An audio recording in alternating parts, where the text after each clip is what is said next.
ಈ ಟೈಮಲ್ಲಿ ಒಂದು ಪ್ರಶ್ನೆ, ಆ ಸಂದರ್ಭ ಹೆಂಗಿತ್ತು ಅಂದ್ರೆ ಆಚೆ ಹೋದ್ರೆ ಸಾಕು ಕೋವಿಡ್ ಬಂದು ಸತ್ತೋಗ್ಬಿಡ್ತೀವೇನೋ ಅನ್ನೋ ಆ ಕೆಟ್ಟ ಭಯ ಅವತ್ತಿತ್ತು. ಬಡಿ ಬದುಕರ ಸಾಕಪ್ಪ, ಯಾವನ್ ಬೇಕಿ ರಾಜಕಾರಣ ಏನು ಬೇಡ ಅನ್ನೋ ಸನ್ನಿವೇಶ. ನೀವ್ ಯಾಕೆ ಅವತ್ತ ಆ ನಿರ್ಧಾರಕ್ಕೆ ಬಂದ್ರಿ ಅಂತ ನೋಡಿ. ನನಗೆ ಮೊದಲಿಂದನೂ ಕೂಡ ಜನ ನನಗೆ ಒಂದು ಅವಕಾಶ ಕೊಟ್ಟಿದ್ದಾರೆ. ನಾವು ಕಷ್ಟದಲ್ಲಿ ಅವ್ರಿಗೆ ಆಗ್ಬೇಕಾಗಿರ್ತಕ್ಕಂಥದ್ದು ನಮ್ಮ ಧರ್ಮ. ಅವರ ಕಷ್ಟ, ಅವರ ನೋವು ಯಾರು ತೀರಿಸಲೇಬೇಕಾಗ್ತದೆ. ಸೊ ಹಾಗಾಗಿ ನಾನು ಎಲ್ಲ ರೀತಿಯಲ್ಲೂ ಕೂಡ ಅಲೌಟ್ ಹೋಗಿ ಕೆಲಸ ಮಾಡಿದೆ. ನನಗೂ ಹೇಳೋರು, ಕಷ್ಟ ಏನಾರ ಕೋವಿಡ್ ಆಯ್ತು, ನಿಮ್ ಜೀವಕ್ಕೆ ಆಪತ್ತು, ಬೇಡ ಅದಿತ್ತು. ನಾನು ಧೈರ್ಯವಾಗಿ ಇಲ್ಲ, ನಾನು ಏನ್ ಬೇಕೋ ನಾನು ಮಾಡ್ತೀನಿ ಅಂತ ಹೇಳಿ ಬೀದಿಗಿಳಿದು ಅವತ್ತು ಎಲ್ಲ ಆಸ್ಪತ್ರೆಗಳಿಗೆ ಭೇಟಿ ಕೊಟ್ಟಿದ್ದೀನಿ, ICUಗಳಿಗೆ ಭೇಟಿ ಕೊಟ್ಟಿದ್ದೀನಿ, ಡಾಕ್ಟರ್ಗಳ ಜೊತೆ ಮೀಟಿಂಗ್ ಮಾಡಿದ್ದೀನಿ, ಜಿಲ್ಲಾಡಳಿತ ಜೊತೆ ಮೀಟಿಂಗ್ ಮಾಡಿದ್ದೀನಿ. ಜಿಲ್ಲಾಡಳಿತ ವಿಡಿಯೋ ಕಾನ್ಫರೆನ್ಸ್ ಮಾಡಿದ್ರೆ ಸಾಕು ಅಂತಿದ್ರು.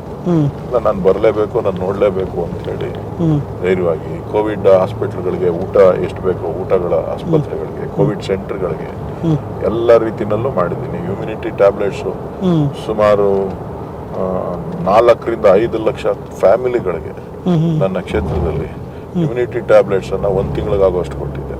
ಇಡೀ ಕ್ಷೇತ್ರದಲ್ಲಿ ಎಲ್ಲ ಅರ್ಬನ್ ಅಲ್ಲಿ ಕೊಡಕ್ಕಾಗಲಿಲ್ಲ. ರೂರಲ್ ಏರಿಯಾದಲ್ಲಿ, ಅರ್ಬನ್ ಏರಿಯಾದಲ್ಲಿ ಎಲ್ಲರ ಹತ್ರ ದುಡ್ಡು ಕಾಸು ಇರ್ತದೆ, ಜನಗಳಿಗಿಲ್ಲ, ಹಳ್ಳಿಗಳ ಕಡೆ ಇರಲ್ಲ.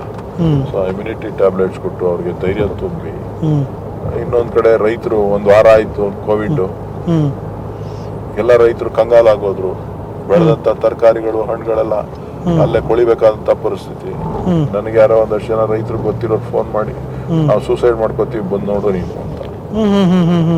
ಸೊ ಕೊನೆಗೆ ನಾನು ಹೋಗ್ಲೇಬೇಕಾಯ್ತು. ಆಯ್ತು, ನಾಳೆ ಬೆಳಗ್ಗೆ ಬರ್ತೀನಿ, ಸುಮ್ಮನೆ ಹಂಗೆಲ್ಲ ಮಾಡ್ಕೊಳಕ್ ಹೋಗ್ಬೇಡ, ನಾನು ಮಾತಾಡ್ತೀನಿ ಬಂದು ಅಂತ. ಅವನಿಗೇನೋ ಒಂದ್ ಸಮಾಧಾನ, ನಾನು ಬಂದ್ರೆ ಅಂತ. ಕೊನೆಗೆ ನೋಡಿದೆ, ಒಂದ್ ತೋಟ ನೋಡ್ಬೋದು, 2 ತೋಟ ನೋಡ್ಬೋದು, ಎಲ್ಲಿ ನೋಡಿದ್ರು ಅದೇ ಪರಿಸ್ಥಿತಿ. ಕೊನೆಗೆ ಅವ್ರಿಗೆಲ್ರಿಗೂ ಮಾತಾಡಿ ಎಷ್ಟು ಖರ್ಚು ಮಾಡಿದೀರಾ ಅಂತ ಕೇಳಿದೆ.